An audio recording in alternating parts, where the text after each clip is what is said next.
Hello' guys, মই যোৱাকালি ৰাতি এটা 8টামান বজাত এটা ছিৰিজ ষ্টাৰ্ট কৰিছিলোঁ। আপোনালোকে চাইছে কিজানি, প্ৰীতম এণ্ড পেড্ৰ' বুলি।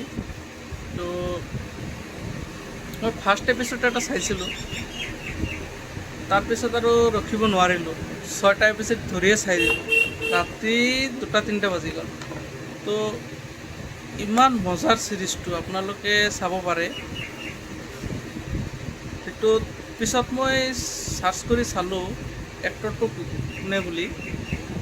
ৰাজকুমাৰ হিৰাণীৰ ল'ৰা হ'বই, আৰুতো আমাৰ চাৰ্কট আছেই। মজা লাগি গৈছে মানে, সঁচাকৈ আপোনালোকে এবাৰ চাব। বেছি নালাগে, 2টা এপিছ'ড চাব আপোনালোকে, তাৰপিছত গম পাব যে গোটেইকেইটা কিয় চাব লাগে। মানে সৰু ল'ৰা ছোৱালীকো দেখুৱাব লাগে, এনেকুৱা ধৰণৰ বস্তু আছে তাতে। বহুত ধুনীয়া লাগিছে, বহুত ভাল লাগিছে।